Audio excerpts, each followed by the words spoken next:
Et je crois que c'est un message, je veux dire, qui est très important. Et je voudrais que vous soyez attentifs euh, parce qu'on va commencer une nouvelle série que j'ai intitulée Libérés de nos chaînes.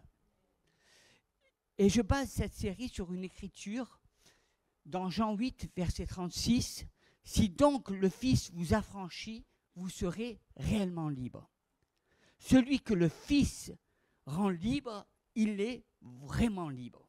Et je veux que vous compreniez quelque chose alors que nous allons commencer cette série. Je ne peux pas vous dire à quel point je pense qu'il est important que vous soyez ici pour cela. Satan fera tout ce qu'il peut pour vous empêcher d'écouter cette série. Et laissez-moi vous dire pourquoi il est très important pour vous d'être ici et pourquoi Satan fera tout ce qu'il peut pour vous empêcher d'entendre cette série. En particulier, parce qu'il ne veut pas se faire prendre. Oui, quand un voleur est attrapé, il doit rendre ce qu'il a volé et dans la parole de Dieu, multiplier par 7. C'est pas moi qui le dis, c'est le livre des Proverbes. Tout ce que le diable vous a volé, eh bien Dieu il sera obligé de vous le restituer 7 fois plus. Alors c'est pour ça qu'il ne veut pas se faire prendre. Et il ne veut pas se faire avoir. Et la plupart des croyants ne sont pas libres, en effet, parce qu'ils ne croient pas qu'ils puissent être sous la servitude. Et pourtant, lorsque Jésus fait cette déclaration dans Jean 8, verset 36, il s'adresse en fait aux croyants. Il s'adresse à ces Juifs. Il dit ceux qui ont cru en lui. Et est-il donc possible pour un croyant d'être dans l'esclavage? C'est une question. Et nous allons répondre à cette question. Et je vais même répondre à des questions très difficiles au travers de cette série, telles qu'un chrétien peut-il être possédé par un démon? Une actualité brillante, une actualité pleine de dualité, mais la parole de Dieu nous montre et nous éclaire. Et on va regarder dans un passage que j'aime beaucoup, c'est dans l'évangile de Marc au chapitre 5, verset 1, une histoire formidable. Et nous avons tous à apprendre. Je crois que toute notre vie, Dieu nous libère. Il est dit, ils arrivèrent à l'autre bord de la mer, dans le pays des Gadariens. Vous savez, cette ville de Gadara, aussi on l'appelait ainsi parce que les gens qui habitent cette ville, ça s'appelait les Gadariens. Et au verset 2, il dit, aussitôt que Jésus fut hors de la barque, il vint au-devant de lui un homme, sortant des sépulcres et possédé d'un esprit impur. Cet homme avait sa demeure dans les sépulcres, c'est-à-dire qu'il vivait dans les cimetières. Et personne ne pouvait le lier. Important, vous savez, lier. On entend souvent cette parole qui revient dans les évangiles. Ce que vous lierez sur la terre sera lié dans le ciel, et ce que vous déliez sur la terre sera délié dans le ciel. Même avec une chaîne, car souvent il avait eu les fers aux pieds et avait été lié de chaînes, mais il avait rompu les chaînes et brisé les fers, et personne n'avait la force de le dompter. Vous imaginez un tel homme, tellement agité, une force inhumaine. Aussitôt qu'il fut descendu de la barque, il vint au-devant de lui, hors des tombeaux, un homme possédé d'un esprit impur. C'est, je crois, l'une des façons dont la Bible désigne un démon.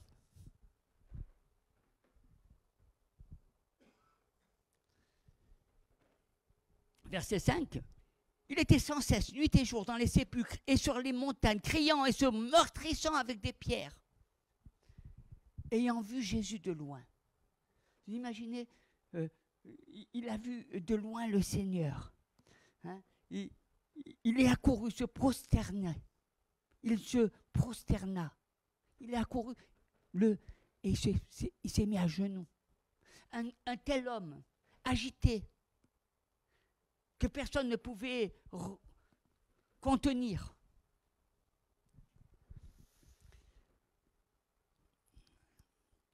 Il se prosterna devant Jésus et s'écriant d'une voix forte, « Qu'y a-t-il entre moi et toi, Jésus, fils du Très-Haut »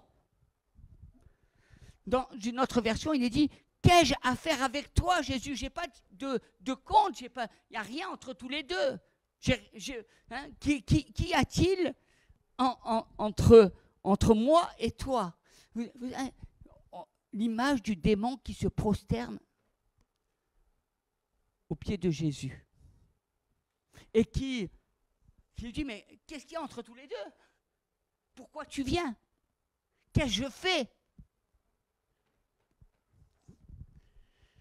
Hein? Et qu'y a-t-il entre tous les fils de Dieu? Je t'en conjure, au nom de Dieu, ne me tourmente pas. Alors maintenant, laissez-moi vous dire quelque chose. Au verset 7, c'est en fait pas l'homme qui parle, c'est le démon qui est dans l'homme qui parle. Et qui dit, je t'en conjure, eh bien, ne me tourmente pas. Et vous comprendrez pourquoi, à cause de ce qu'il dit, le verset suivant dit que Jésus lui avait déjà parlé avec cela. Nous l'avons juste dans l'ordre inverse, c'est-à-dire au verset 7, il dit, il s'écria d'une voix forte, « Qu'y a-t-il entre moi et toi, Jésus, fils de Dieu, très haut, je t'en conjure au nom de Dieu, ne me tourmente pas. » Et au verset 8, car Jésus lui disant, « Sors de cet homme », il parle à l'esprit qui est impur, il parle à l'esprit qui est au-dedans de cette personne. Et il lui demanda, « Quel est ton nom ?»« Légion est mon nom, lui répondit-il, car nous sommes plusieurs. Pour votre gouverne, une légion est un mot romain qui signifie 6826 soldats. Ce n'est pas quelque chose, c'est toute une armée. Et au verset 11, il y avait là, vers la montagne, un grand troupeau de pourceaux qui paissaient. Et les démons le prièrent, disant, « Envoie-nous dans ces pourceaux, afin que nous entrons en eux. » Il leur permit.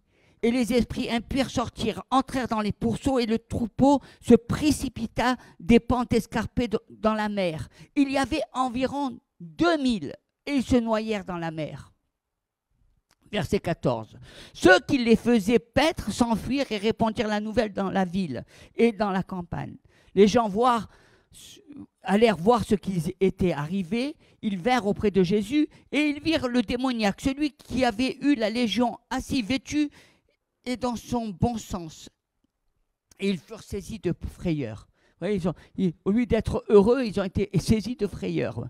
Hein? Ceux qui avaient vu ce qui s'était passé leur racontèrent ce qui était arrivé au démoniaque et au pourceau. Alors ils se mirent à supplier Jésus de quitter leur territoire. C'est paradoxal, hein? Je dirais, on pourrait penser qu'il aurait supplié de commencer à les enseigner, hein, de faire des séminaires pour leur montrer, leur donner cette puissance. Et comme il montait dans la barque, celui qui avait été démoniaque lui demanda la permission de rester avec lui. Et Jésus ne lui permit pas. Mais il lui dit, « Va dans ta maison, viens vers les tiens et raconte-leur tout ce que le Seigneur t'a fait et comment il a eu pitié de toi. » Il s'en alla et se mit à publier dans la Décapole tout ce que Jésus avait fait pour lui, et tous furent dans l'étonnement. Décapole vient du mot Décapolis, c'est pas une ville, c'est 10 villes. Hein. Donc 10 villes, Gadara est l'une de ces 10 villes, Damas était une. Rappelez-vous que Paul était en route sur le chemin de Damas lorsqu'il s'est converti.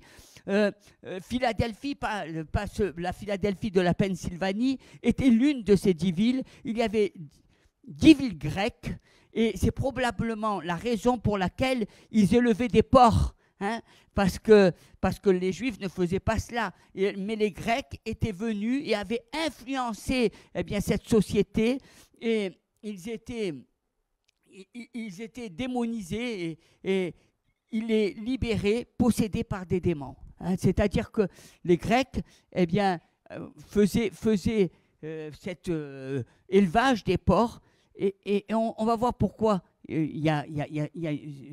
pourquoi les porcs sont rentrés là, pourquoi ces démons sont rentrés dans les porcs.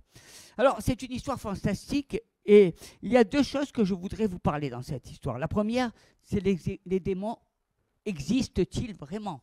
Parce que beaucoup de gens pensent que les démons, ça n'existe pas. Hein? Vous savez, il y a vraiment des démons parce que Jésus a libéré cet homme, et le mot démon est dans la Bible, et puis il est dit 61 fois dans les évangiles où Jésus parle des démons. Jésus lui-même vient parler des démons. Il parle aux démons. Et c'est ce qu'il a fait dans cette histoire. Et l'une des raisons pour laquelle je pense qu'il est si pressant dans les évangiles, et que personne n'a jamais eu d'autorité sur les démons jusqu'à ce qu'ils viennent. C'est pour ça que dans l'Ancien Testament, eh bien, et puis quand il est venu, eh bien, on voit Jésus, et on voit que Jésus parle aux démons, et on voit que Jésus libère les personnes des démons. Il avait l'autorité. Et ça a commencé. Hein, et ça a commencé, et Jésus a commencé à affronter, eh bien, immédiatement la forteresse démoniaque de la servitude. C'est important.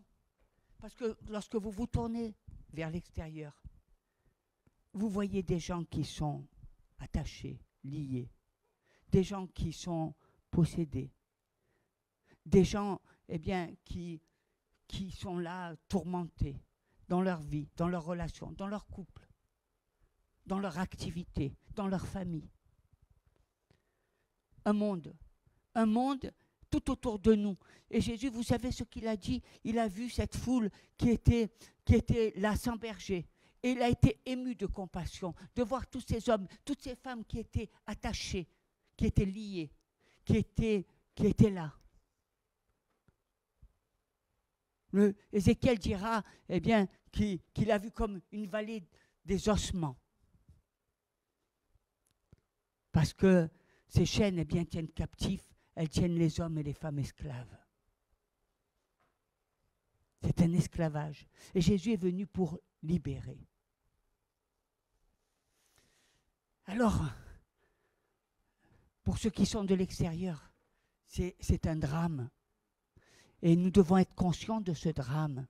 Et non pas nous focaliser uniquement sur notre égoïsme, en pensant simplement à notre vie. Mais nous devons être tournés vers ce monde qui a besoin de la libération, qui a besoin, eh bien, d'entendre l'évangile qui libère les âmes de la captivité. Et il y a tant et tant et tant de choses qui tiennent captifs. Les démons viennent des anges déchus. 1/3 des anges sont tombés sur cette terre. Et laissez-moi vous dire qui ne sont pas aussi coriaces que vous le pensez, parce que dans le nom de Jésus, eh bien, ils partent. Donc les démons viennent des anges déchus, et ce sont des esprits désincarnés. Écoutez, ça veut dire quoi? Ils cherchent encore. D'ailleurs, c'est ce qu'ils ont demandé à Jésus. Ils ont dit, mets-nous dans un corps à côté, parce qu'ils n'aiment pas partir loin. Hein? Et ils ont vu ce troupeau de porcs, hein? et ils ont été et ils sont rentrés dans ce troupeau de porcs. En fait, cela confirme la théorie qu'il y a beaucoup d'animaux qui peuvent être possédés par des démons, parce qu'ils cherchent un corps. Ils cherchent le corps d'une personne, ils cherchent le corps d'un animal, ils cherchent un corps, hein, afin de rentrer dans et plusieurs fois, il m'est arrivé de voir même des animaux qui avaient des poils qui s'hérissaient dès que tu ouvrais la Sainte Bible. On voyait qu'il y avait des esprits qui les agitaient.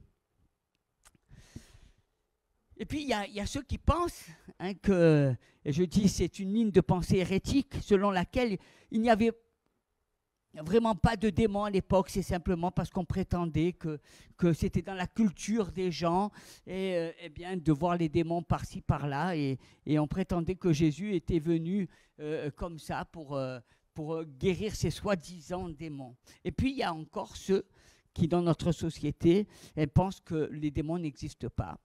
Et beaucoup d'intellectuels, beaucoup d'hommes de science pensent que ce sont simplement des personnes qui sont affligées, qui ont des maladies très graves qui les secouent, soit corporelles, soit mentales dans leur corps.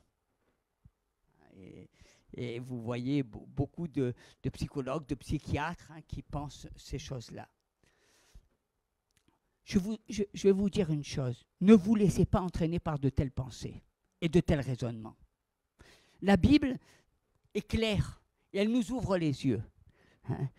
Et bien souvent, on veut faire dire à des gens, faire croire à des personnes qui sont esclaves, qui sont possédés, qui ont besoin de psychologie, de psychothérapie, de ceci, de cela, alors que simplement ils ont besoin de délivrance. Et je vais vous donner quelques exemples. Matthieu, chapitre 8, verset 16. Le soir, on amena auprès de Jésus plusieurs démoniaques. Il chassa les esprits par sa parole et il les guérit, tous les malades. Alors pourquoi la Bible dirait-elle qu'il chasse si ce n'était pas vrai, S'il a chassé tous ces esprits, eh bien c'est parce qu'il y avait des esprits qui étaient à l'intérieur. Matthieu chapitre 9, versets 32 et 33. Comme il s'en allait, voici, on amena à Jésus un démoniaque muet. Le démon ayant été chassé, le muet parla. Et la foule, étonnée, disait, jamais pareille chose ne s'est vue en Israël. Un démon qui empêchait, à la personne de pouvoir parler. Matthieu, chapitre 17, verset 18. Jésus parla sévèrement au démon qui sortit de lui, et l'enfant fut guéri à l'heure même. Marc, chapitre 3, versets 14 et 15. Il en établit 12 pour les avoir avec lui et pour les envoyer prêcher, avec le pouvoir de chasser des démons. Et ils joignirent d'huile beaucoup de malades et ils les guérissaient. Marc chapitre 16, verset 17. Voici les miracles qui accompagneront ceux qui auront cru. En mon nom, ils chasseront les démons et ils parleront de nouvelles langues. Vous voyez combien Dieu, dans sa parole, nous montre ce point. C'est un miracle. C'est quelque chose qui fait partie de l'identité du chrétien. Ça fait partie de l'autorité que Dieu a donnée aux croyants. Et bien souvent, c'est comme ça que Dieu a agi, en libérant les captifs. Il y a un écrivain que vous connaissez bien qui s'appelle Carl Lewis qui dit qu'il y a deux groupes de personnes. Vous savez que Satan aime beaucoup, les sceptiques et les superstitieux. Autrement dit, il y a des gens qui voient un démon derrière chaque buisson, et puis ce sont les superstitieux, ils voient le diable partout, quoi qu'il fasse, ils voient le diable. Et il y a aussi des gens qui disent que les démons n'existent pas et n'ont jamais existé, et ils n'existeront pas aujourd'hui ni demain. Ce sont les sceptiques. C'est ces groupes que le diable affectionne en particulier. Les superstitieux et les sceptiques. Et Satan aime ces deux types de personnes parce qu'elles sont toutes deux dans la servitude, dans la tromperie. Et ça nous montre que Dieu n'est pas souvent dans cette image des chrétiens qui voient les démons de partout. Et il n'est pas non plus dans cette image, en disant que les démons n'existent pas. Il y a des gens, qui lorsqu'on commence à parler de démons, ils disent « Pourquoi tu nous parles de ça ? Pourquoi on aime Dieu ?» Il y en a beaucoup qui vont dire « Mais comment on a le Saint-Esprit, est-ce qu'un démon peut venir et attaquer ?» C'est une question importante, ça. Hein. Des choses qu'il faut être au clair avec soi et au travers de la parole de Dieu. Et puis, il y a ceux qui vont dire « Ah, alléluia, le pasteur, il s'attaque vraiment aux bonnes questions parce que là, il y a des... c'est important qu'on libère les personnes. » Et ils voient des démons partout. Et je crois que Dieu n'est pas dans ces camps. Hein? Et nous ne sommes pas des sceptiques et nous ne sommes pas des superstitieux. Nous ne nions pas qu'il existe des démons, mais Jésus est venu pour nous libérer. C'est ça qui est important. Hein? Et vous ne serez jamais libre si vous ne savez pas que vous pouvez être en esclavage. S'il m'a libéré, c'est que j'étais en esclavage. Alors, que pouvons-nous faire face à ces problèmes? Il y a des gens qui disent simplement, c'est juste la chair. Ce que vous traversez est juste la chair. Et vous devez apprendre à vaincre la chair. La chair, elle doit mourir. Hein, et donc, c'est au travers, eh bien, ce que vous avez besoin, c'est de la discipline. Vous avez besoin de plus de discipline dans votre vie. Hein. Y en a qui sont là, et qui sont moralistes, et qui sont religieux, et qui vont chercher ce regard. Et les autres disent, non, tu as un démon, et la raison pour laquelle tu ne peux pas faire ceci ou tu ne peux pas faire cela, eh bien, c'est parce que tu as un démon. Et ils pensent que la délivrance est la seule réponse à la personne. C'est un vieux débat hein, dans le monde chrétien. Avons-nous besoin d'être disciples ou d'être délivrés? C'est souvent eh bien, ce qu'on oppose. Et voici la réponse. Oui, parce que vous ne pouvez pas chasser la chair, ce n'est pas possible. Elle doit mourir. Et vous ne pouvez pas être le disciple d'un démon. Alors, est-ce que vous pouvez me suivre? C'est les deux. Hein, et je rends gloire à Dieu, je m'approche du Seigneur, mais je sais que Dieu me libère. Il me libère, il me libère. Quand j'ai réalisé que j'avais un lien démoniaque dans ma vie, eh bien, j'ai été sauvé. Et j'ai aimé le Seigneur. Et je me suis approché de lui. Et beaucoup de personnes eh bien, peuvent s'approcher lorsque Dieu les libère de tous ces esprits qui les tiennent captifs, loin. Je vous l'ai dit, le diable eh bien, cherche à maintenir ces personnes dans le mensonge, dans la tromperie. Je connaissais un couple marié, et le mari a quitté sa femme après leur mariage, parce qu'il était chrétien, il a commencé à exercer même son ministère, et il était très lié dans son esprit par la luxure, l'immoralité. Vous savez, ce désir les esprits du mari qui vont chercher, qui ont envie d'autres femmes. Il avait une trentaine d'années. Et j'ai commencé à parler avec lui. Une fois, j'avais été chez lui et je lui avais parlé de ces choses-là en entretien et en lui montrant les Écritures. Parce que je lui avais dit, regarde cette parole, regarde cette parole, regarde cette parole. Hein, c'est parce que vous savez, il y a beaucoup de choses qui sont cachées, qu'on ne voit pas. Des portes que nous ouvrons, la pornographie et d'autres portes.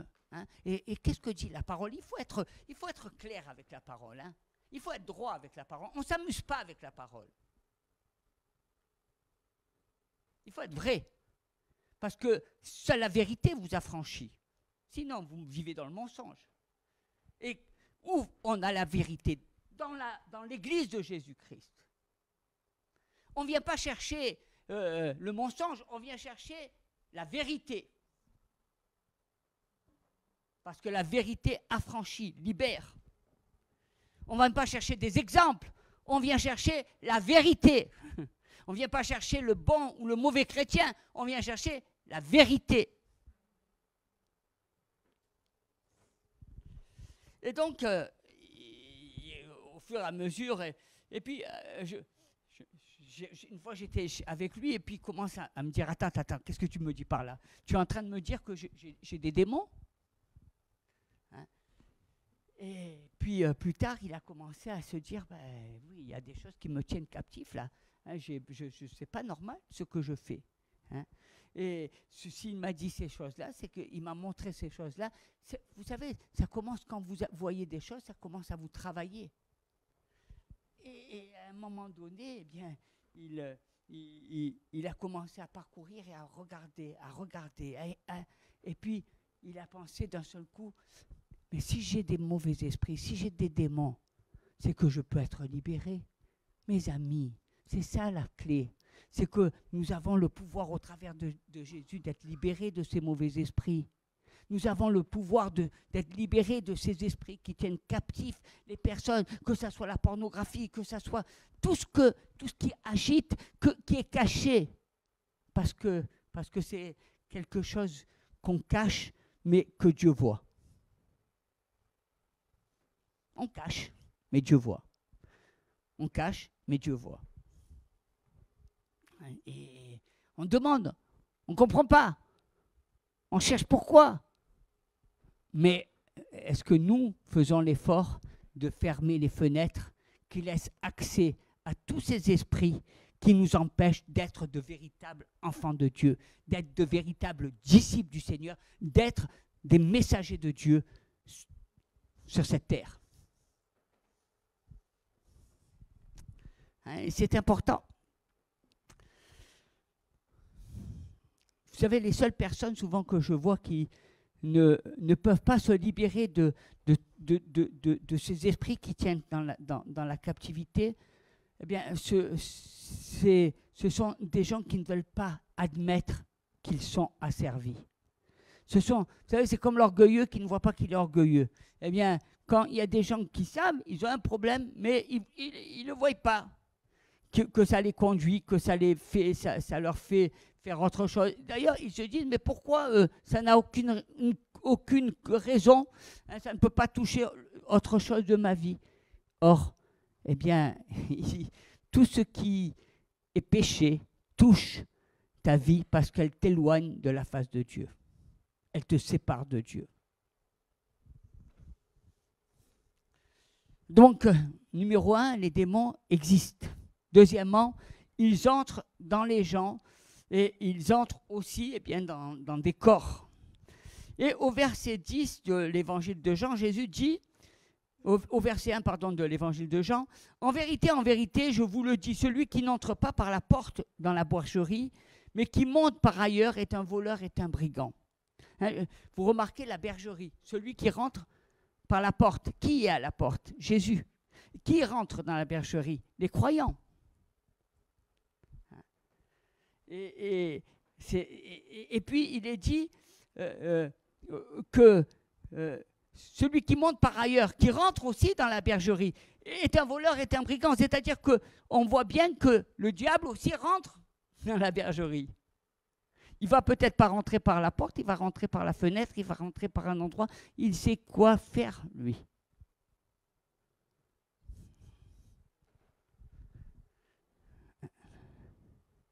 Et on sait que les voleurs, eh bien, ils ne viennent que pour voler, tuer et détruire.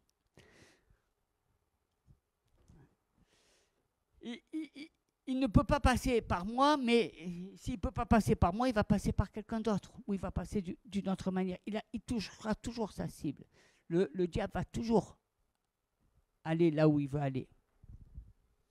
Si nous laissons des fenêtres ouvertes. Et la seule raison pour laquelle il vient, c'est parce qu'il vient pour vous voler, vous tuer, vous détruire. Alors, le chrétien peut-il être possédé par un démon? Alors, on va expliquer ce mot, hein, parce que c'est important de revenir. Le mot possédé par un démon en grec, ça s'appelle daimonizomaï. C'est-à-dire que y a ces deux mots en un. Démonie, hein, c'est démon, et zomaï, eh bien, c'est possédé. Alors, c'est pour ça que c'est deux mots qui sont rapprochés, et c'est pour ça que ça veut dire possédé par un démon. Et on regarde dans l'évangile de Luc, alors, les synonymes, c'est prendre le contrôle, avoir du pouvoir sur.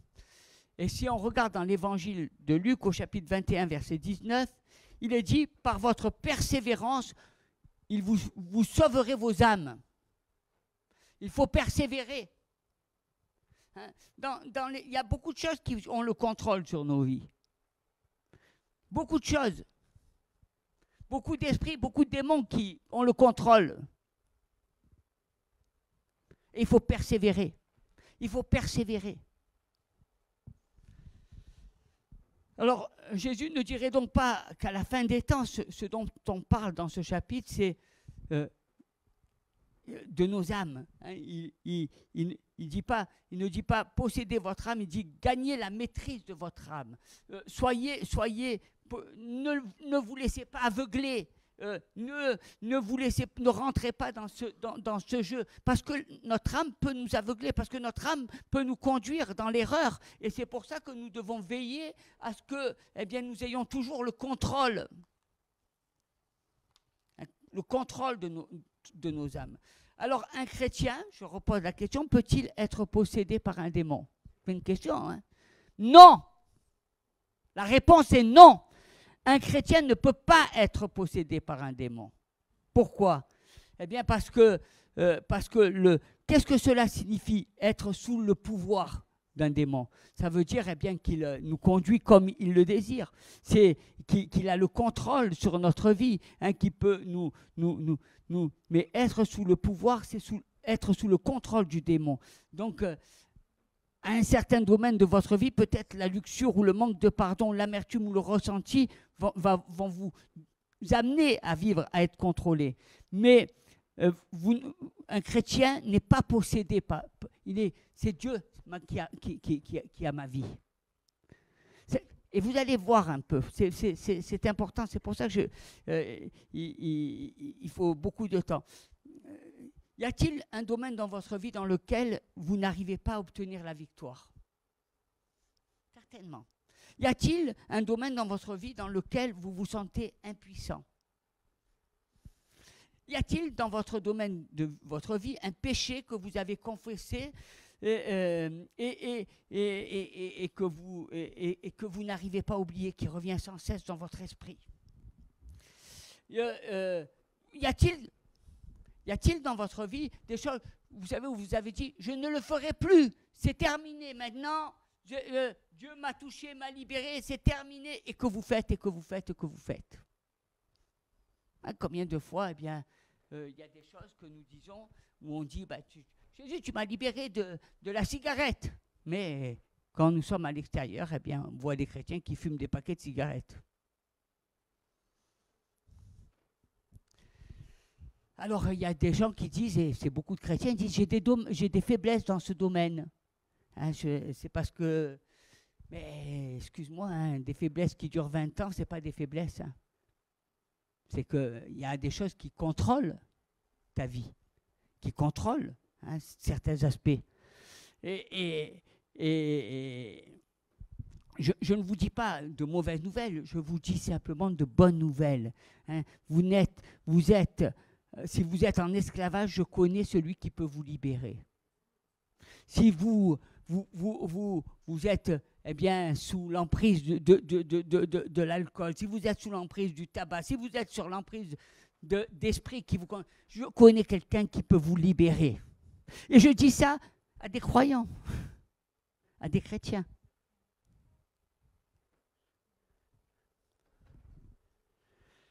Hein, je vais vous donner un exemple qui va vous faire mieux peut-être faire comprendre les choses. Disons qu'en venant à l'église, vous avez laissé une porte ouverte ou une fenêtre dans votre maison et que vous entrez après chez vous. Et en rentrant chez vous, vous apercevez qu'il y a un voleur dans votre maison. Alors, la question est très simple. Votre maison appartient-elle à vous ou à ce voleur? Elle vous appartient, donc elle n'appartient pas au voleur, hein, puisque c'est chez vous. Alors, mais par contre, est-ce que ce voleur a le contrôle sur votre maison? Oui, tant que vous le laissez faire, il a le contrôle de prendre des affaires, il a le contrôle de faire ce qu'il veut dans votre maison. Le voleur a le contrôle tant que vous ne l'attrapez pas et vous ne ne lui mettiez pas les menottes. Mais le diable, ce n'est pas lui le propriétaire. Qui a raison? C'est le propriétaire. Et vous avez le droit, l'autorité de mettre le voleur dehors et de l'envoyer en prison. C'est votre droit. Eh bien, c'est la même chose hein, dans notre vie. Souvent, notre vie, elle nous appartient, elle appartient à Dieu. Mais si vous laissez eh bien, le diable entrer à un moment donné dans votre vie, il va faire des ravages, il va contrôler. Et tant que vous ne le mettez pas à la porte, eh bien, vous aurez toujours un point faible. C'est pour ça que le peuple de Dieu doit prendre conscience d'être libéré de cette captivité. Nous devons être libres, complètement libres. Et c'est ce que le Seigneur a dit dans cette parole. Celui que le Christ a franchi, il est réellement libre. Alors moi, je vous invite à ôter eh bien, toutes ces choses-là, tous ces voleurs qui viennent, ces petits serpents qui viennent pour vous dérober, pour vous voler eh bien, ce que Dieu vous a donné. Et on peut le regarder dans le livre des Lamentations, au chapitre 1er, verset 10. L'oppresseur a étendu la main sur tout ce qu'elle avait de précieux, le peuple de Dieu et son Église. L'oppresseur, c'est l'adversaire, c'est le diable. Elle a vu pénétrer dans son sanctuaire les nations auxquelles tu avais défendu d'entrer dans ton assemblée.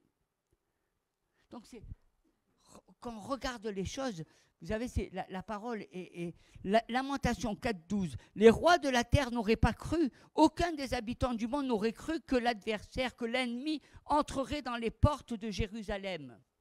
On n'aurait pas cru ça. On ne veut pas le croire. Et si vous continuez, vous verrez, il est dit, mais dans le livre de Joël, regardez au chapitre 2, verset 9, regardez comme c'est clair. Ils se répandent dans les villes, courent sur les murailles, montent sur les maisons, entrent par les fenêtres comme un voleur. Hein, vous voyez que ça rentre de partout. Et ça cherche des hommes, ça cherche des corps, ça cherche des esprits, des personnes. Ça cherche et ça rentre. Et ça maintient les hommes et les femmes dans la captivité.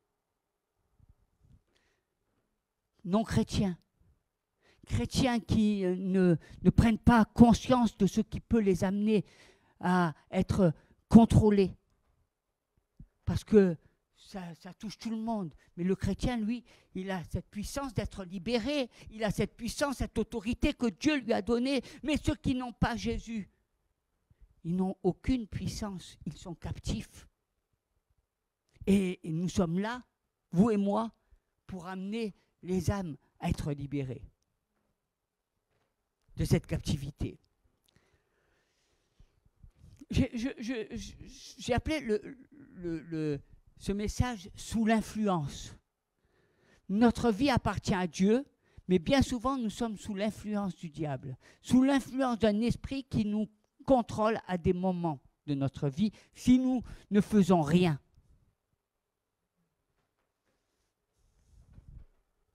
Et je vais vous donner un exemple.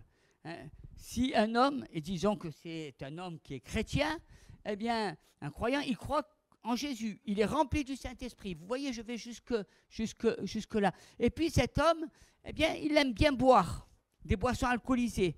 Et puis, ça lui arrive de prendre même de la drogue, hein, des substances interdites, illégales. Et puis, ensuite, eh bien, il fait quelque chose de mal. Eh bien, vous allez vous demander ceci, est-ce que c'est les drogues ou l'alcool qui possède cet homme, hein? Il ne le possède pas, ce n'est pas l'alcool ou la drogue qui possède. Il appartient toujours à Dieu. C'est un croyant. Il ne le possède pas, mais sont-ils en lui? Oui, ils sont sous l'influence de qui? Ils sont sous l'influence de la drogue, ils sont sous l'influence de l'alcool. Tu peux être chrétien, tu peux venir même chanter à l'église, être rempli de l'esprit, mais tu es sous l'influence de la drogue, tu es sous l'influence de l'alcool, tu es sous l'influence du tabac. Tu es sous l'influence de la pornographie, tu es sous l'influence.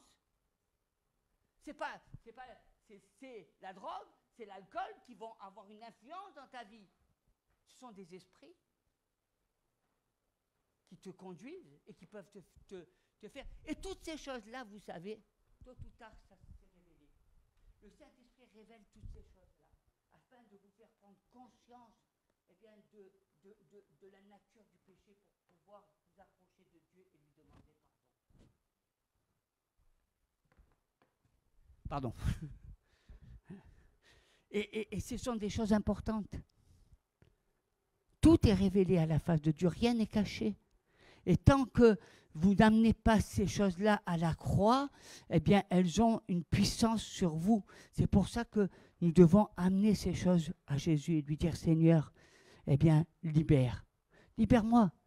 Libère-moi. Non, ce n'est pas un verre, tu sais, oui, un verre réjouit le cœur de l'homme, mais 2 verres, ça peut me faire un accident et ça peut me faire tuer quelqu'un. 3 verres, ça peut détruire mon couple. 4 verres, ça me met dans un état d'ébriété et ça me laisse ma vie vide, hein, mon esprit vide. Et tous les esprits eh bien, peuvent venir 7 fois plus nombreux. La cigarette, mais... Seigneur, c'est la cigarette, je détruis mon corps. Mon corps m'appartient. Non, il ne t'appartient plus quand tu es enfant de Dieu. Il appartient à Dieu. Tu ne fais pas de ton corps ce que tu veux. Ton corps est un temple saint. Tu dois marcher dans la sainteté. Ce sont des choses que nous devons comprendre, Église de Jésus, que je veux vous faire comprendre dans l'amour, bien sûr. Parce que l'amour est la priorité. Mais nous avons besoin de comprendre eh bien, la dimension à laquelle le Seigneur nous appelle. Il veut qu'on soit des vaillants, il veut qu'on soit des libérateurs, il veut que nous soyons dans l'action et non pas dans la contemplation de moi, de l'image que je veux donner de moi. L'image, eh bien, c'est celle de Jésus qui allait de lieu en lieu pour libérer, pour guérir à ceux qui en avaient besoin. Et c'est important, vous voyez l'influence. Hein, ça influence ma vie. Ça influence votre caractère. Parce que quand vous êtes tributaire de la drogue, eh bien, vous n'êtes plus la même personne. Ça influence la manière de votre vie, même dans votre relation, dans votre couple. Parce que quand je me nourris de pornographie, eh bien, je n'ai pas des images qui soient celle que Dieu veut que j'ai dans mon couple. Et Jésus dira même que c'est la même chose qu'un homme qui trompe sa femme en se nourrissant eh bien, d'images pornographiques. Ça nous possède. Ça possède. Je suis chrétien, mais... Hein, et est-ce que vous me suivez, hein, c'est important, c'est pour ça que et même quand vous dites si vous commencez à déprimer et puis ensuite eh bien ce sont des esprits qui vous tiennent captifs, hein, qui tiennent. Alors mon 3e point, c'est Jésus les chasse vraiment. Je vous le dis. Chrétiens, je parle aux chrétiens, comme Jésus a parlé aux Juifs. Hein, si vous croyez en moi, il leur a dit, si vous croyez en moi, vous serez libres, parce que celui que le Christ a franchi, il rend. Si vous croyez en Jésus, alors Jésus va vous libérer de tout ça. Arrêtez de pactiser, arrêtez d'être en communion, arrêtez de laisser ça vous ronger votre vie. Et vous empêcher de rentrer dans le plan que Dieu a pour vous. On se plaint. Mais il y a toute une zone d'ombre qui a besoin d'être éclairée. Et quand cette zone d'ombre est mise à la lumière, alors le Seigneur il dit « Allez, hein, allez ». Hein, et moi j'aime bien parce que qu'est-ce qu'il dit dans Luc au chapitre 10 verset 17, Jésus avait envoyé 70 personnes et il avait d'abord envoyé les 12 qui avaient le pouvoir de chasser les démons, puis ensuite eh bien, il a envoyé 70 et le verset 17 nous dit et les 70 revinrent avec joie en disant maintenant écoutez ce qu'il disait Seigneur, et il parlait à Jésus, même les démons nous sont soumis en ton nom. Même les démons, nous sommes soumis en ton nom. Hein? Et il dit, Seigneur, même les démons nous obéissent. Ils font ce qu'on veut. C'est ce qui s'est passé avec ce démoniaque qui était là, dans ce cimetière. Ils se sont mis à genoux devant Jésus, devant le roi des rois, devant le Seigneur des seigneurs. Ça n'impressionne pas Jésus, les personnes, les esprits qui parlent, qui se mettent à hurler. Ça n'impressionne pas les esprits qui tourmentent une personne. Parce que Jésus a le pouvoir. Il sait qu'ils se mettent à genoux. Hein, il sait qu'ils se mettent à genoux devant le roi des rois, le Seigneur des seigneurs. Alléluia. Hein, et qu'est-ce qu'ils ont dit? J'ai vu Satan tomber du ciel comme un éclair. Écoutez, quand il s'est rebellé contre le Père, il est sorti plus vite que l'éclair. Hein. Il est tombé. Il est tombé. Hein, il est tombé comme un éclair, Satan. Alléluia. Et qu'est-ce qu'il a dit, le Seigneur? Voici que je vous donne l'autorité. Je vous donne l'autorité de marcher sur le serpent et sur l'aspic. Hein, je vous donne l'autorité. Vous savez, le serpent et le scorpion eh bien, peuvent vous envoyer des venins mortels. Hein. Mais le Seigneur nous a donné l'autorité, la puissance eh bien, de marcher sur le serpent et sur l'aspic. Et qu'est-ce qu'on voit? Néanmoins, eh bien, on voit... Et qu'est-ce qu'il nous est dit? Parce que ça, c'est important. Dieu nous dit, je vous donne l'autorité de marcher... Mais il dit, néanmoins, ne vous réjouissez pas de cela. Ne regardez pas, c'est ça. Ne pensez pas qu'à cela. Parce que vous avez, ne regardez pas à cela. Moi, j'aime. En d'autres termes, il dit, vous n'avez pas besoin de vous réjouir parce que les démons vous sont soumis. Hein, on ne va pas en faire, vous n'allez pas me regarder que ça et me faire un flanc, comme on dit, sur les démons qui soient soumis. Il dit, c'est ce qui signifie, ils vous sont soumis, ils sont esclaves au nom de Jésus, mais réjouissez-vous hein, que vos noms eh bien, soient inscrits dans le livre de l'agneau. Réjouissez-vous de ce que vous êtes en moi. Réjouissez-vous de ce que vous m'appartenez. Réjouissez-vous que ces esprits eh bien, ne peuvent pas vous atteindre parce que vous êtes en moi et que vous avez le pouvoir en mon nom de les rejeter et d'être libérés. C'est important, mes amis, parce que Dieu cherche une armée qui soit forte. Il ne cherche pas une armée qui soit dans la confusion, qui soit esclave, sous le contrôle des mauvais esprits. Il veut une armée qui est libre afin de les envoyer dans le champ. Dans le champ, là où il y a tous ces gens qui viennent et qui attendent une réponse, qui disent, Seigneur, est-ce que je viens dans ta maison parce que je veux être libre, libéré de ces esprits qui me tiennent captif, libéré de ces esprits qui me font tomber à terre, libéré de cette parole qui m'empêche de m'approcher de toi. Tu vois, c'est ça, toutes ces âmes-là. Elles pleurent, elles viennent dans la maison de Dieu, elles sont là. Et le message de l'évangile, eh bien, c'est la bonne nouvelle de Jésus, celui qui libère les captifs, celui qui fait tomber les chaînes. Et puis, c'est important parce qu'il dit, ne vous réjouissez pas de ce que les esprits vous soient soumis, mais réjouissez-vous plutôt de ce que vos noms sont inscrits dans les cieux. Et puis, il dit, Jésus se réjouit en esprit et dit, je te remercie Père, Seigneur du ciel et de la terre, d'avoir caché ces choses. Quelles choses? Tu les as cachées? Oui, souvenez-vous. Hein? Il les a cachées à qui? Aux sages et aux gens prudents, à ceux qui ne croient pas que les démons existent, à ceux qui pensent à la science. Hein? Tu les as cachées aux sages de ce monde, parce que tu nous as donné à nous eh bien, le pouvoir de savoir que nous avons la capacité de libérer eh bien, ces âmes des puissances des ténèbres. Et tu les as cachés à tous ces intellectuels, des fois même à tous ces religieux qui sont là dans des théories plutôt que dans la pratique.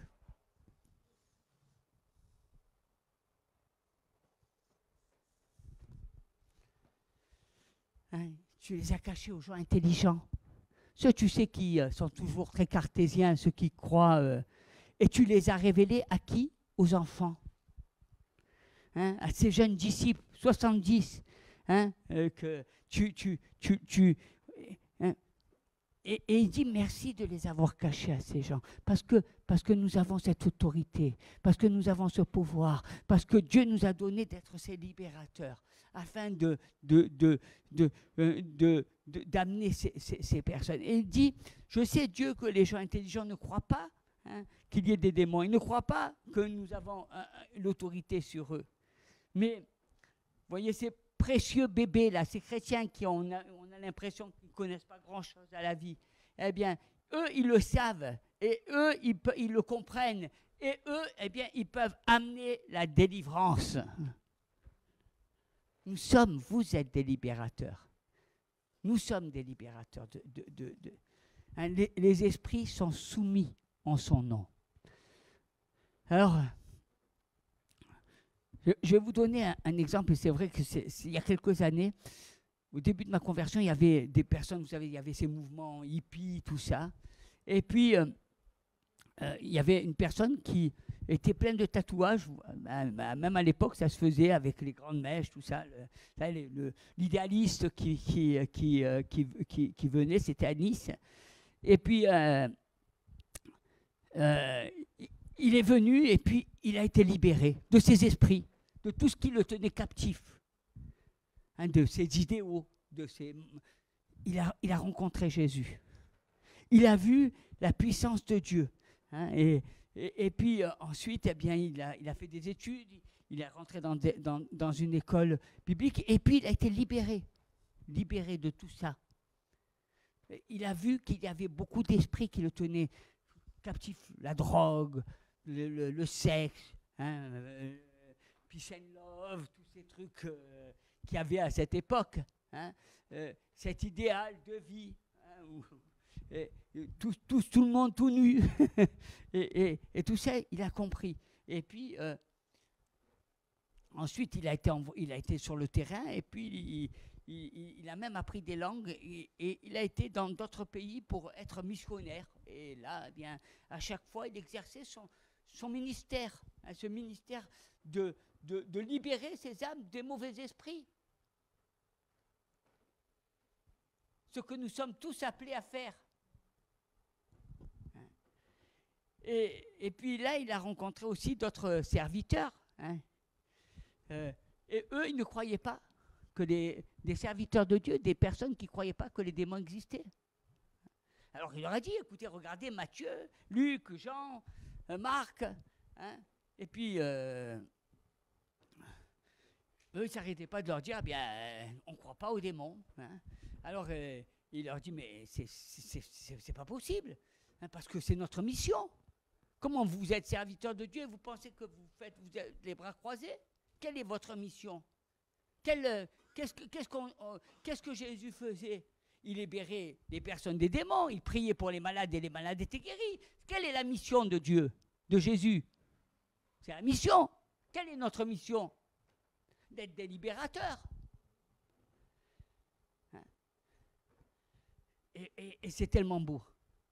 Hein, c'est tellement merveilleux. Vous avez vu quand vous priez pour des malades ou quand vous priez pour quelqu'un que Dieu le libère, vous êtes dans la joie, dans la paix, parce que vous voyez la grandeur, la gloire de Dieu. C'est tellement beau. C'est tellement merveilleux de voir eh bien, des personnes guéries. C'est tellement merveilleux de voir des personnes libérées du péché. C'est tellement beau de voir des gens qui sortent de la vallée des pleurs pour être dans la cité de la joie. Hein, c'est tellement beau. Et ils étaient comme ça, ils étaient choqués parce que... Et ils ne comprenaient pas. Ils disaient, mais je ne comprends pas. Si vous les laissez à l'intérieur de ces personnes, ils vont rester dedans. Il faut les chasser, ces esprits. Sinon, ils vont rester toujours là, ils vont toujours maintenir les personnes. Vous ne pouvez pas vous imaginer, mes amis. Il y a ceux qui sont sous l'influence d'un esprit. Ça peut être l'alcool, la drogue, ça peut être ceci. Mais il y a ceux qui sont possédés par les esprits et qui ne savent même plus comment faire. qu'ils sont dominés, même dans leurs pensées, c'est le démon qui leur dit « va là, fais ceci, agis comme ça », et ils sont soumis à cette autorité. Et tant que ça ne part pas de leur vie, eh bien, c'est comme ça que ça se passe. Et tous ces gens-là, vous les voyez, ils sont dans la rue, ils sont dans les trottoirs, ils savent pas où ils habitent. C'est pas de la nourriture qu'ils ont besoin. C'est pas d'un morceau de pain, c'est de la délivrance qu'ils ont besoin. Ils ont besoin d'être délivrés pour pouvoir rebâtir, reconstruire leur vie. Et si, c'est extraordinaire, si ils reçoivent, s'ils sont libérés, le diable est obligé de leur rendre 7 fois plus que ce qu'il leur a volé. Vous imaginez? Pas 2 fois, 7 fois. Le diable, il te rend 7 fois. C'est le diable qui te rend. Parce que il n'a plus d'emprise. Il n'a aucune emprise sur toi.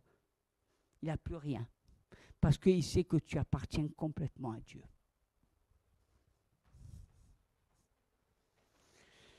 Alors, ce que je peux faire, et on va prier pour cela, et je crois que, rappelez-vous ce que Jésus a fait, et cet homme, eh bien, qui était tout nu, eh bien, il s'est habillé, et puis il a été dans les décapodes, et puis il a parlé, et même quand il était sous l'emprise, il s'est prosterné devant Dieu. Alors, rappelez-vous que tout cela, eh bien, Dieu nous a donné le pouvoir nous appartenons à Dieu et nous avons le pouvoir sur tous ces mauvais esprits, sur toutes ces puissances démoniaques. Nous ne sommes plus esclaves de ces esprits, nous sommes esclaves de Dieu parce qu'il nous a rachetés à grand prix. Parce que ma vie ne m'appartient pas, elle lui appartient. Alléluia. Alors, on va s'incliner dans la prière et j'aimerais qu'aujourd'hui, vous voyez, il s'est prosterné et il a couru vers Dieu. J'aimerais que chacun de nous, et je crois que vous savez qu'il y a des choses qui ont besoin d'être libérées dans nos vies. Peut-être c'est quelque chose qui te tient. Peut-être que c'est des esprits qui prennent possession, qui t'agitent et qui t'empêchent de dormir et qui t'amènent vraiment eh bien, dans un état de servitude. Peut-être que c'est quelque chose et que tu es chrétien et qu'il y a des choses dans ta vie qui ont besoin d'être libérées, quelque chose qui t'empoisonne, quelque chose qui est là, que tu as dans ton cœur, que tu sais, que personne ne voit, mais Dieu le voit. Et ces choses-là, sache que tôt ou tard, ça va prendre de l'importance. Et parce que c'est une fenêtre, c'est une porte eh bien, que tu as ouverte au diable. Et cette fenêtre, elle va devenir de plus en plus grande. Elle va prendre de plus en plus d'importance dans ta vie jusqu'à te faire honte. Parce que tôt ou tard, eh bien, elle sera mise devant la rue. Et tu as le pouvoir, et Dieu t'a donné le pouvoir d'être libéré de ces choses-là, de ces esprits, de ces choses que tu as dans ton cœur, ces coins, tu sais, ces choses. Peut-être tu as fait des promesses à Dieu, et tu es là, et tu dis, finalement, je t'ai fait des promesses, et tu vois, ces promesses, eh ben, c'est pas grave, j'ai pas été... Mais c'est une condamnation, quand tu fais une promesse, il faut la quitter. Parce que c'est quelque chose que tu dois à Dieu. Toutes ces choses-là, tout ce qui a de l'influence dans votre vie, cette influence négative, peut-être que c'est des choses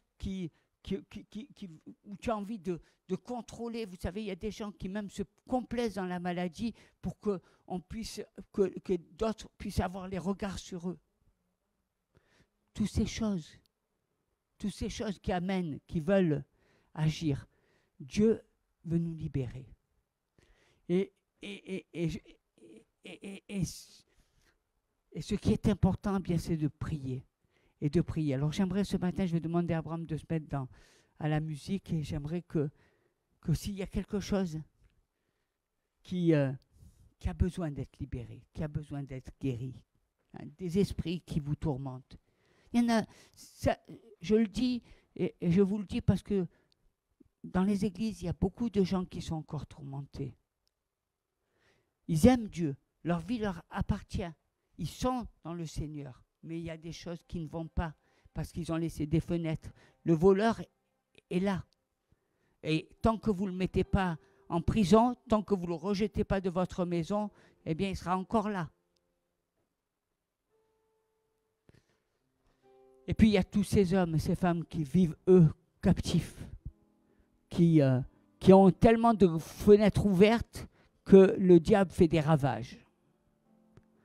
Mais Dieu nous a donné cette autorité, eh bien, de proclamer la délivrance.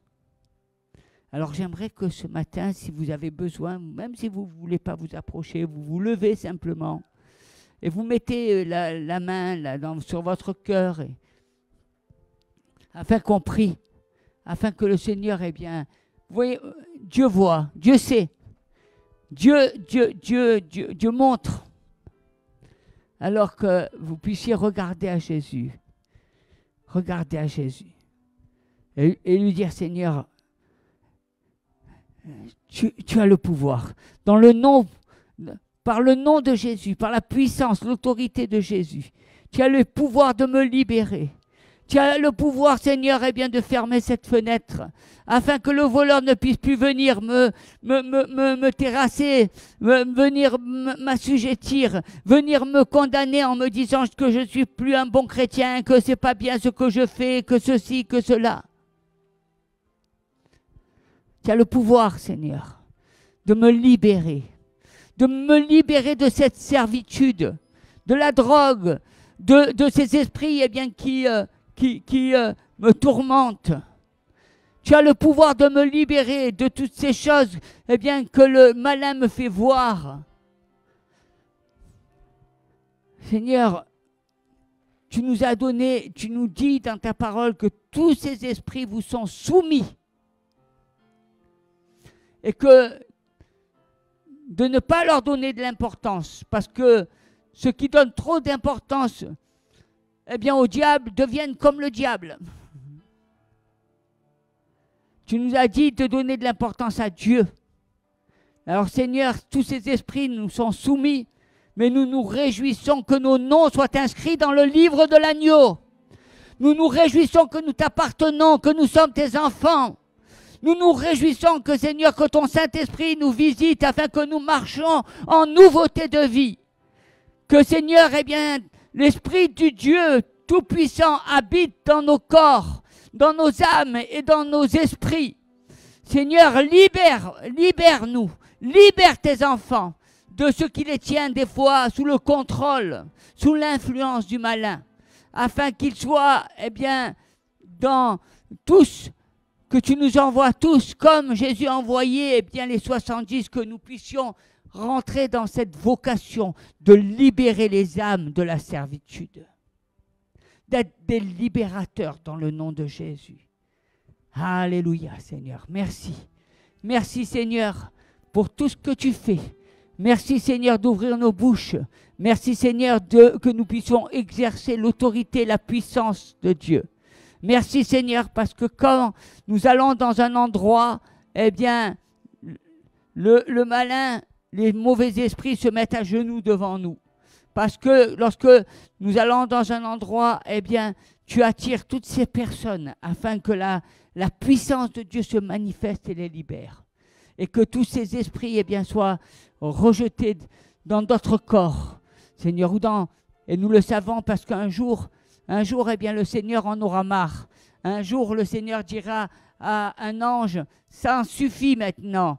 Hein, on va aller et on va prendre Satan et on va le jeter dans un étang de feu afin que lui et tous les démons, eh bien, brûlent à jamais. C'est le sort qui leur est réservé. Ils n'ont aucune autorité sur toi. Alors proclame l'autorité du nom de Jésus. Et cherche-le, cherche. Jésus, ceux qui auront cru en moi, est-ce que tu crois en Jésus? Moi, je crois en Jésus. Je crois en Jésus. Alors sois libre. Sois libre. Celui que le Christ a franchi, il est réellement libre. Au nom de Jésus. Amen. Soyez bénis.